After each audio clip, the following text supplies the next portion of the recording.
Hello and welcome to a special edition of the Gallant Says podcast. It is 12:01 a.m. Central Time on Sunday, January 7th, 2024. And the Houston Texans are back in the playoffs for the first time since the 2019 to 2020 season. We all know what happened there. We're not going to talk about that. We are live at youtube.com/Paul Gallant, twitch.tv/Gallant Says, on Twitter at Gallant Says, on Instagram at Sports Gallant, on Facebook, facebook.com/Paul Gallant Sports, and will be available after the fact wherever you get your podcasts, Apple Podcasts, Spotify, Google, Stitcher, and SoundCloud. You ever have a question, Gallant Says at gmail.com. So, I know that they're in the AFC South and they had a favorable schedule and that I even predicted them to have 10 wins this season. But it's crazy that these Houston Texans are in the playoffs. Even with Nico Ryans as head coach, even with CJ Stroud under center, it's just insane that this organization has gone as far as it has from the depths of despair last year, where we were mad about the Texans winning the season finale against the Colts and hurting their draft position, to right now where there's a chance that by the end of Sunday, the Texans are AFC South champions. Worst to first and AFC South champs. I mean, how awesome is this? Sit back, enjoy it, appreciate it, because you never know if they'll be back in a situation like this next year. And say they all of a sudden become a good team, this is a moment that you won't cherish as much. But, wow. Just to start things off, I'm happy for every diehard Houston Texans fan out there. I'm happy that I'm back for this. This was the first game in 5 years that I've been here for just a massive game. Because, of course, I went off to Seattle and I wasn't technically in Houston. I was rooting for them in that game against the Chiefs. It was Texans, Colts in the playoffs. They lose 21-7. Deshaun Watson had a really bad game, I thought. That was the last game with stakes for the Texans that I watched and covered and talked about after the fact. How did it happen? It was really close. I thought for a moment early on in this game that the Texans would run away with it. And obviously, that did not happen. And after Kaimi Fairbairn missed an extra point, not too long after I had tweeted that Kaimi Fairbairn is automatic, I mean, Indy was marching down the field. It's 4th and 1, a manageable one. Indy was terrible on third downs in this game, just 1 of 11. But you're thinking to yourself, with the way things have been going, like, there's a pretty good chance that they'll get it, especially if they give the ball to Jonathan Taylor, who was averaging 6 yards a carry in this one, 30 for 180 against the Texans' run defense, which was 4th ranked in the NFL. They call a timeout because right before the 2-minute warning, actually, I got to go back and check the play chart of that. But I remember there's a timeout, and we come back from the timeout, and all of a sudden, Jonathan Taylor is off the field. And it was because the Colts called a timeout. After trying to get the Texans, draw them off sides with a cheapie. And they had been doing it so much over the course of the game. I think the Texans were wise to it. But there's no Taylor on the field. There's this guy named Tyler Goodson, who's not even their second-string running back. Their second-string running back is Zach Moss, who's out there. Gardner Minshew threw a pass to Goodson on 3rd down on a drive, the first drive of the game for Indianapolis, where they were moving the ball very easily. He overthrew him. I thought that was a good enough throw by Minshew to Goodson. I suppose he could have put it in a better spot. And his accuracy was spotty all game long, and Goodson just dropped it. And I feel bad for Goodson. He's going to get absolutely shredded by Colts fans. Rightfully so, but I always feel bad when a moment like that is the reason that one guy gets singled out and absolutely wrecked, when there's plenty of other things that you could point to for the Texans beating the Colts. But, hey, I mean, I'm not going to lie. I don't hate to see the Colts blow it. To blow it like that gets my nipples a little hard. I'm not going to lie. A little bit of a battle red pants tent going on, huh? It's like your own version of Deep Steel Blue Chew. Oh, yeah. Nico Collins. Holy shit. What a fucking game by Nico Collins. And I don't know if he's going to earn it in Houston. I don't know if he's going to earn it somewhere else. But Nico Collins earned a massive contract and was the Texans' entire offense tonight. 9 catches, 195 yards, and a touchdown. And the catches were ridiculous. First off, start off in the first play of the game. Bobby Slowick puts his coconuts on the table and just says, you know what? Fuck it. We're going to go bomb a 75-yarder and see what happens. And Collins just toasted the defender. The safety was up. It was easy. He catches it, takes it to the house. And he's had a couple of big plays this season. So he's a deep threat. But there are some other plays in this game too by Collins. And you just look at him and you wonder if you added 10 pounds to him, if he could be a tight end. He sets up the first touchdown by scoring it. He sets up the second touchdown with that screen on the left sideline where he ran over a couple of guys to get inside the 10. And then on the third touchdown, another catch inside the 10. He got horse-collared and makes that catch. I don't know how the fuck he caught it.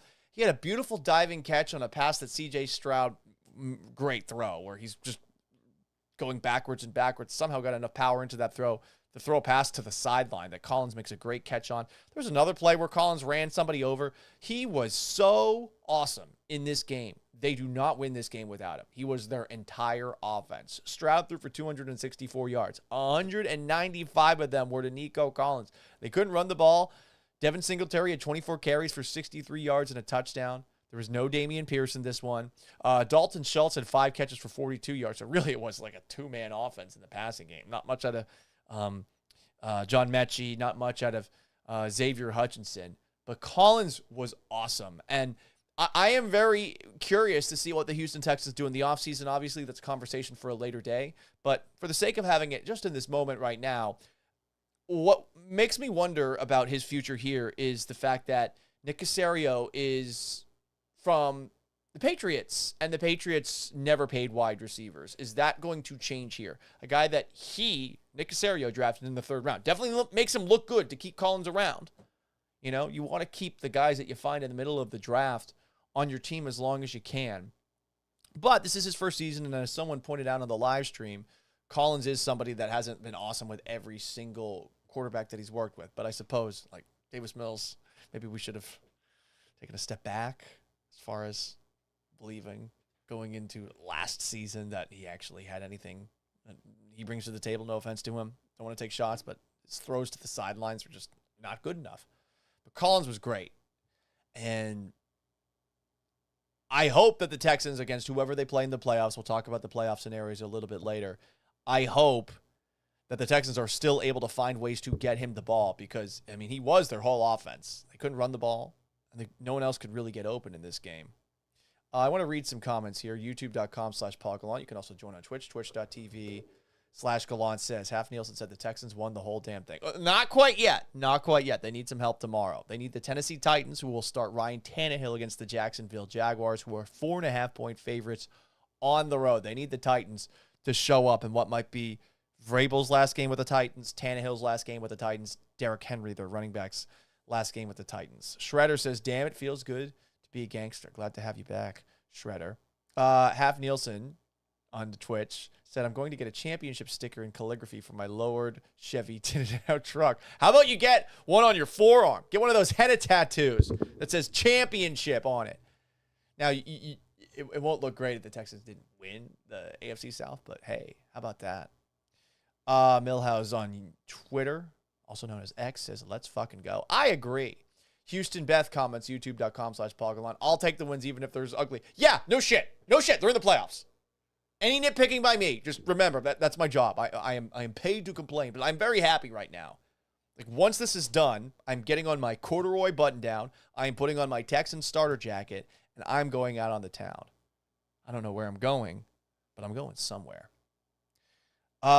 Sports Hall comments, CJ had a bad cognitive test result. I know. Isn't that so dumb in retrospect? The thing is that we put stock into around the draft. There's a reason that I generally just don't engage in pre-draft conversation. You can speculate all you want. You can study all you want. You can think you know what you're talking about. Or you can be talking out of your ass and end up being right. But you can know everything and be wrong. And I remember going into this draft thinking, I think Bryce Young's the better quarterback, but Stroud looked awesome against Georgia, and I really don't know. And this idea that it's the worst thing in the world to not have the first overall pick, like, it's a total fucking crapshoot in the draft. Maybe it's different this coming year. Maybe Caleb Williams going first overall is going to be the answer to everyone's prayers, but everyone was under the assumption that when Trevor Lawrence was taken first overall that he was going to change everything. And what has he really changed? He's got a lot of flaws as a quarterback. Hell, go a little bit further back. Andrew Luck was very good and great in moments. Threw a lot of interceptions, and, I mean, forget the retirement. What was Andrew Luck in the same conversation as Tom Brady or Aaron Rodgers? I don't think so. So it's just one of those things with the pre-draft conversations. Take it all with a grain of salt. No one really knows what they're talking about. And if you are starved for draft content, there's plenty of people that you can go to. But I would just stick to those people, read their opinions, and say, that's interesting. But the NFL draft complex has gotten, I think, way out of hand. There's so many people talking about the draft now, and I really don't think that many people know. More comments here. Sports Hulk says, imagine if we had Tank Dell and a healthy Noah Brown. There was no Noah Brown. There was no Robert Woods in this game. And they're going to need those guys back for the playoffs. Jacob Byers says, Texans deserve every award available other than the Lombardi Trophy. And if they don't get it, the Stroud Boys pulling up to the NFL headquarters. Well, the Stroud Boys came to Indianapolis, and, I mean, they planted a flag there. I don't think that D'Amico is going to win Coach of the Year. I think that's going to Kevin Stefanski. Could be wrong, but I think just what he's done with what will be a fifth starting quarterback tomorrow to get the Browns in the playoffs. And, I mean, Deshaun Watson wasn't even playing well when he was healthy. It's been an incredible coaching job. So I'm surprised by what Stefanski's done this season, too. I thought he should have been out of a job going into the year. But he's done a great job. So I think he's done a better job than that of D'Amico Ryans. We'll see, though, because D'Amico Ryans is the head coach of a team that was in last place last year. I mean, the Browns did all this in the AFC North, which is the toughest division in the NFL. I mean, the Bengals didn't get eliminated until last weekend, and they're going to be in fourth place this year. Technically, the Steelers are I think, still hanging around, but they need some help. Anyway, more comments here. YouTube.com/Paul Gallant. Houston Beth says that Nico Collins is the Yak King. Brent Dismuke comments, if the Jags lose tomorrow, does CJ get MVP votes? Not saying he's going to win. It's possible. I don't think he's going to get many. Generally, the NFL voters seem to find a consensus, and it does feel like just because of the way that the Ravens have been killing everybody, that Lamar Jackson's going to get it again. Stroud's definitely winning Rookie of the Year. I suppose he could win some votes. But the MVP is going to Lamar Jackson. I think the good news for Stroud would be that Purdy had that bad performance recently. Tua hasn't done a lot recently. I'm trying to think about who else would be in the conversation. There's a chance he could be second. We'll see. It'd be great if he was actually able to win the thing. Shredder brings up that Schultz had a nice crucial catch for a first down. Yeah, that one over the middle was pretty damn good. MJK316, twitch.tv/Gallant says, the evaluation on Nico is, did Nico make himself or did CJ make Nico? Here's the thing about Nico Collins, and I mentioned it a little bit earlier. I don't know many receivers that run as violently after the catch as Collins, and I'm trying to think of wide receivers that just run through contact like that. It's one of the things about Mike Evans. I think Mike Evans is a great receiver, but Mike Evans I always felt like could be a little bit better in contact. Collins seems to thrive on contact, and I mean, running that guy over on the left sideline on that screenplay, he loves to hit people. And maybe it's a little bit less than with DK Metcalf, the Seahawks wide receiver, who's obviously such a physical freak. But, I mean, you add 10 pounds to Nico Collins, he's going to look like a tight end.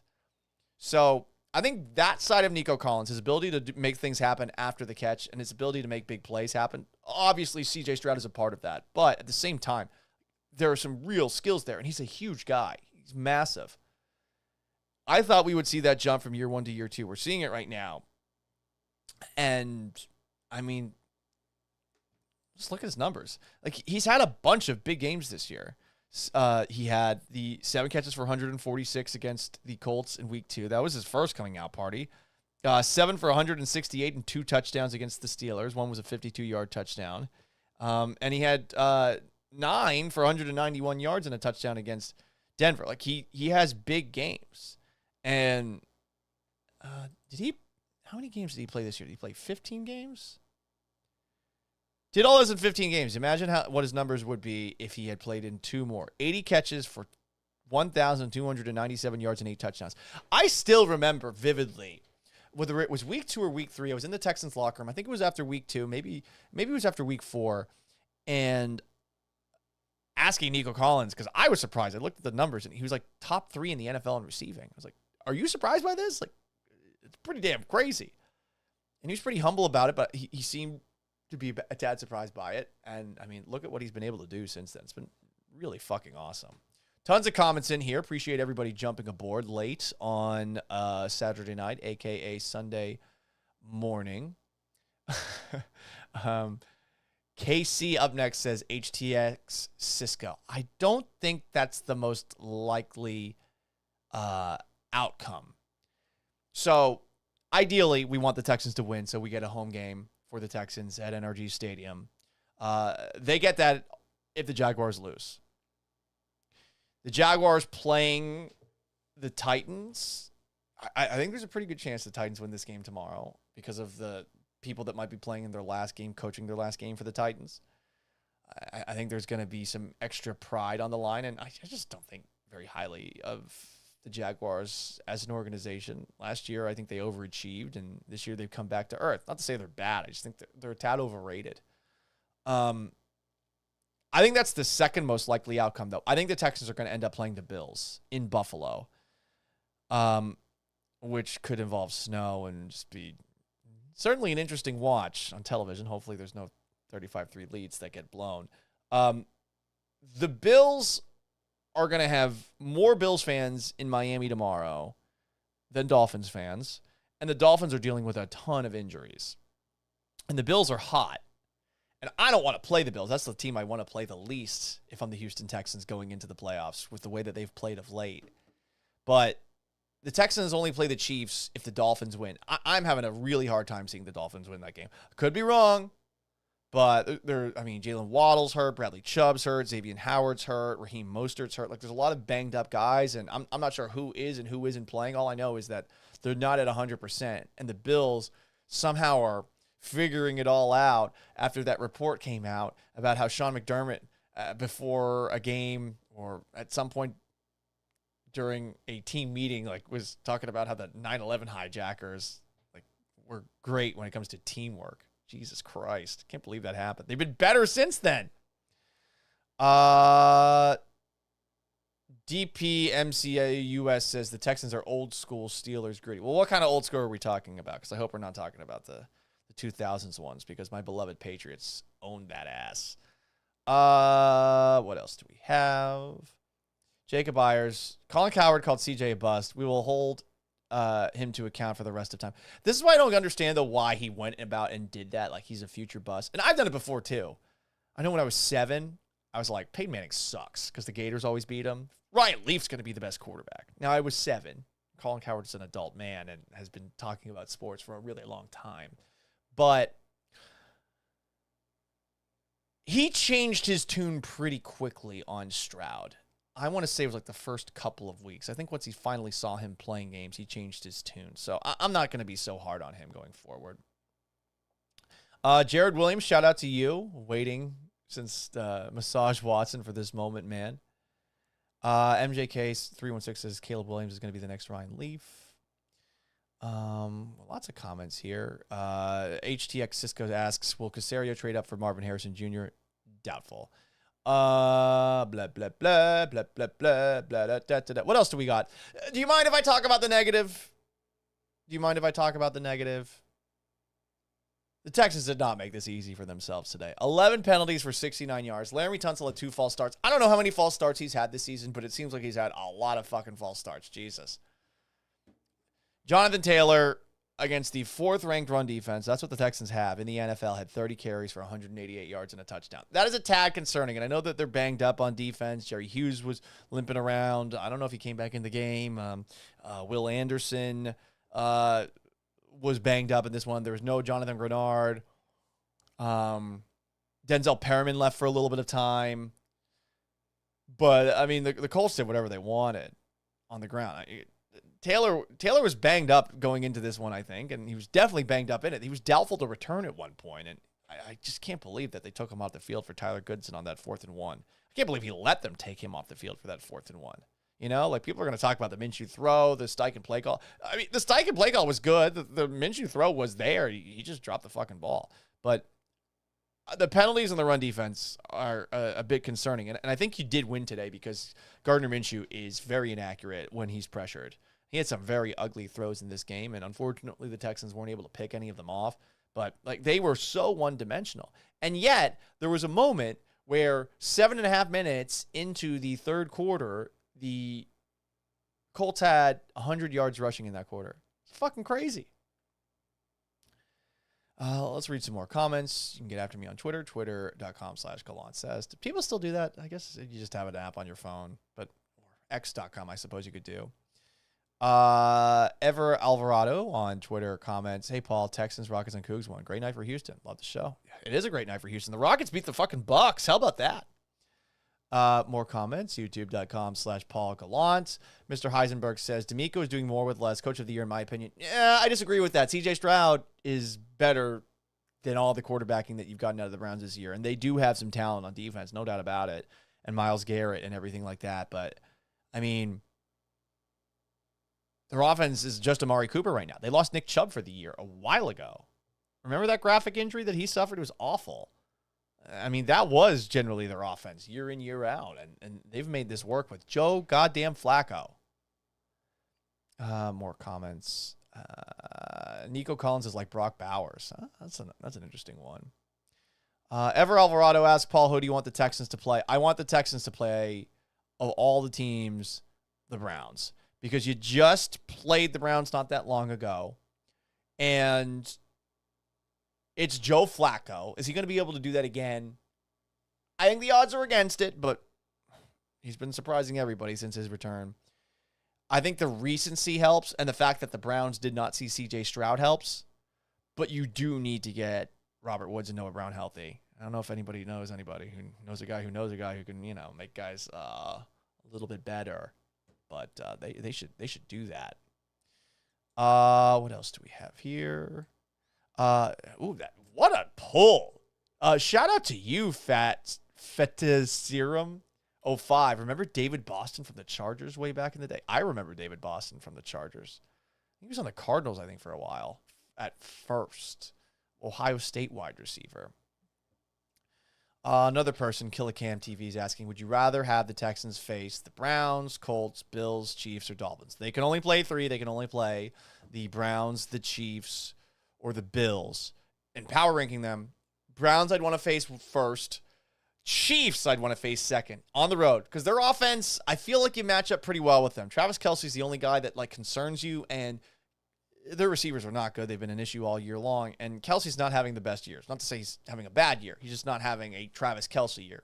Greatest tight end of all time conversation kind of season. So I think the Chiefs offense has some issues, and I think that means that they're not a team that can run away from you.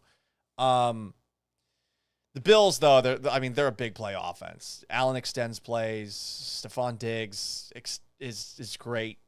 The Bills are the one I don't want to play. Also, in Buffalo, it's going to be colder. Kansas City would probably be chilly.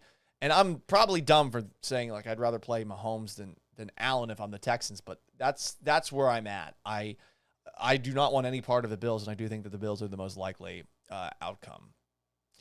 MJK316 says, Schultz missed out on a $250,000 bonus by one catch. That sucks.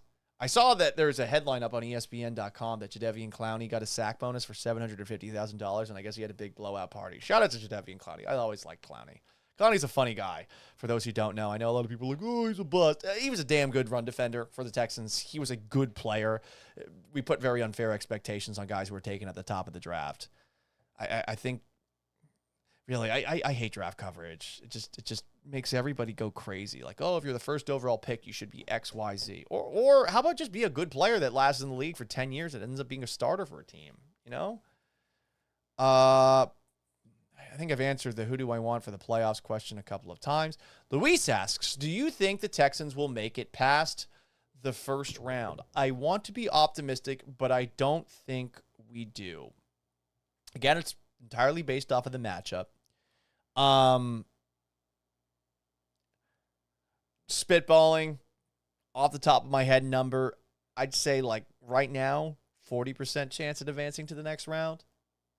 Like, I do think it's a coin flip with Cleveland.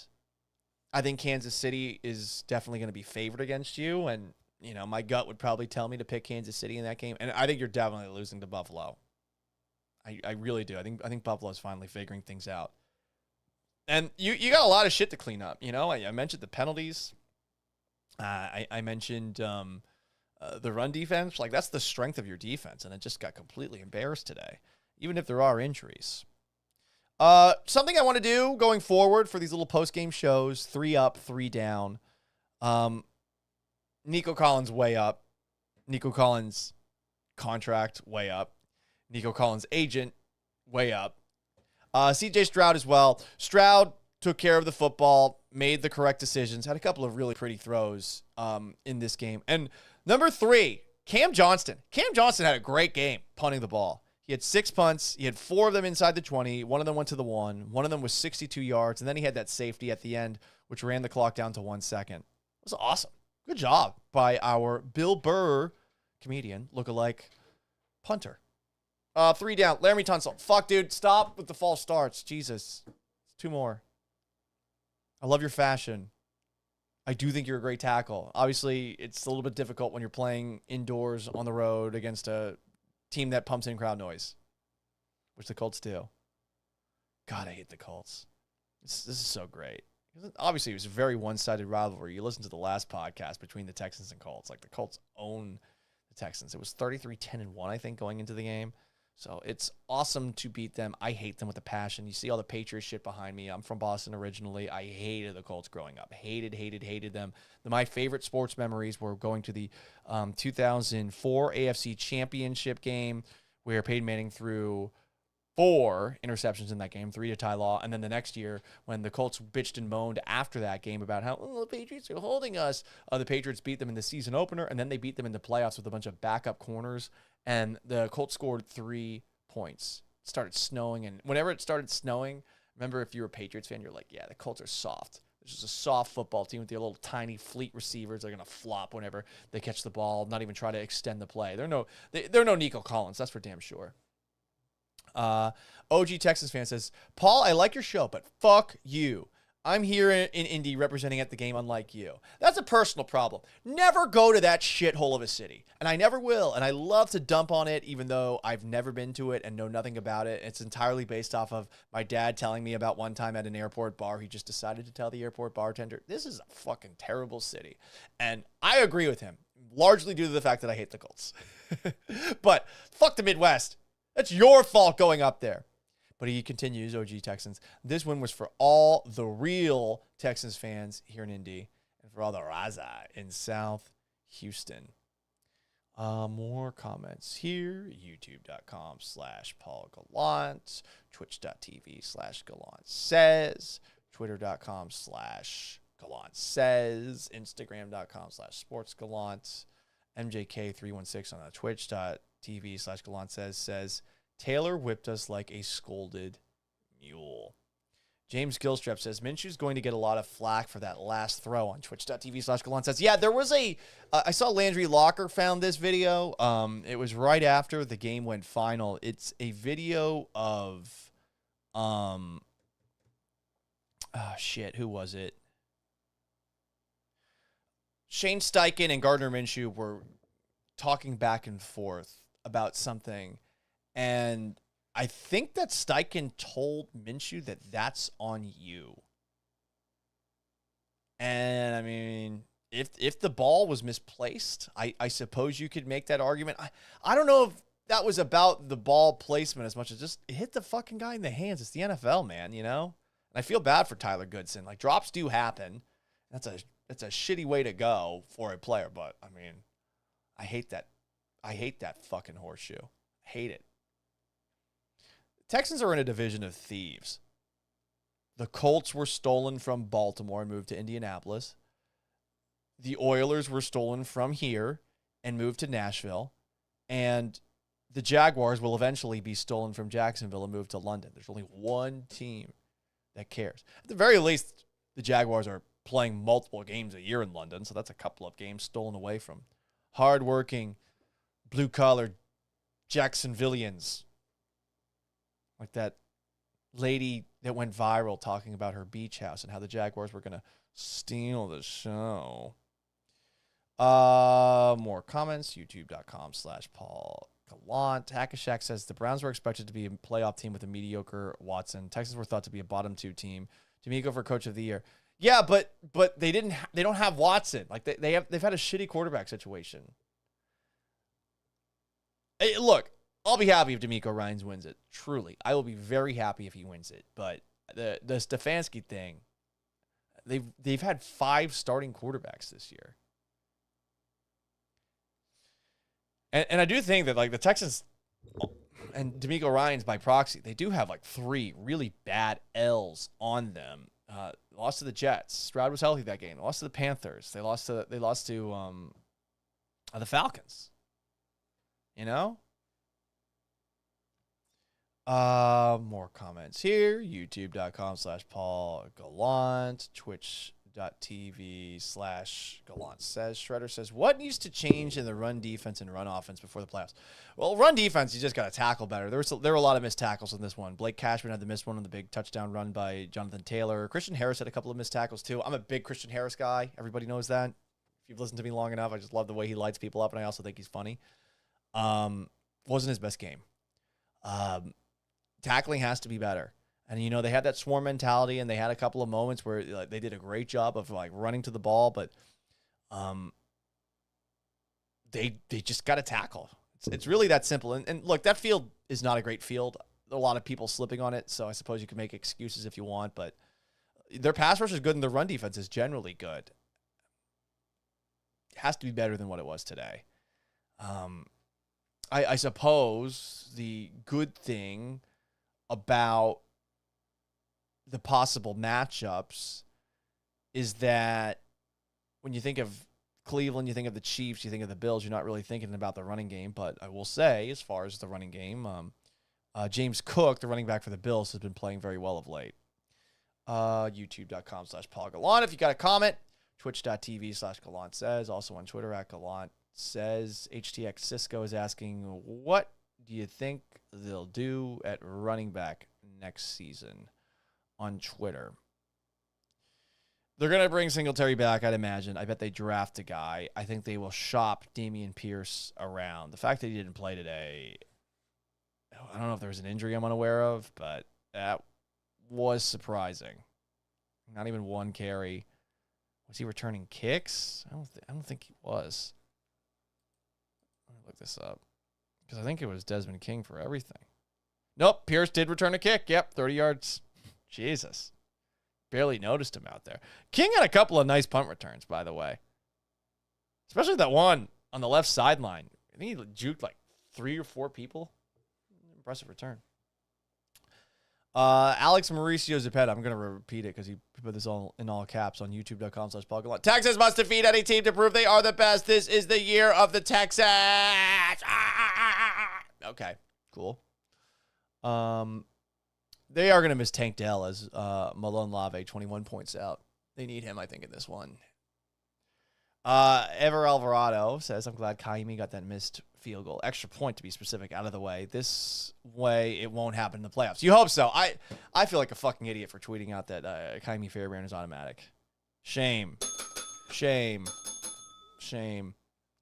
What else do we have? Rick the Ruler 713 says, I'm a little worried about the Slowick offense. It was super vanilla today. All Nico and Singletary or bust. Can't be that predictable in the postseason. Well, when you don't have Woods and you don't have Robert Woods and you don't have Noah Brown, you are limited. Like John Mechie and Xavier Hutchinson had a big opportunity today to prove that they're good players, and Hutchinson had 1 catch for 6 yards and he had the false start. 4 targets. There was that one ball that Stroud threw over the middle. He had a chance to catch it. And John Mechie had 2 targets. He had that 1 catch where he got thrown the ball in the flat, and he wasn't able to shake the defender. He got tackled pretty easily. YouTube.com/Paul Gallant, Twitch.tv/Gallant says Petrie had a few penalties. Yeah, I forget which. I think did he have a hands to the face, or was that Malik Collins? I'm not 100% sure. HTX Cisco says, thoughts on Kareem Jackson's performance? I barely noticed him, to be perfectly honest.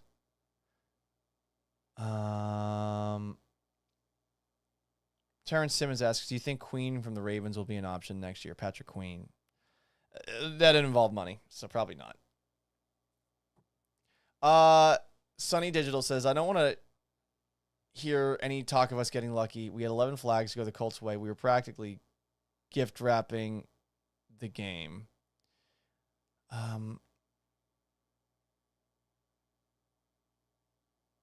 Well, what does that mean? The refs were out to get the Texans? Is that what you're implying here? I don't know. Miss Kelly asks, is CJ's nickname Pookie? Because a lot of people saying that in the post-game interview. He said God a lot in the post-game interview for all the anti-religious people out there, but that made you uncomfortable. I got a kick out of that. It was his first national TV interview since he's been with the Texans because they haven't played any primetime games. Good job by Joe Buck. Good job by Troy Aikman. They're the best in the business. If anyone hates Joe Buck, like I don't understand why. He is so good, and Troy Aikman is, I think, not even close, the best analyst in the NFL. Sharp, on top of it, critical, doesn't hold back, doesn't decide to like draw a line in the sand and argue that something that didn't happen actually happened. Like I think he's great on that front. Common Sense 200 asks, how about that first drive? Yeah, that was fucking awesome.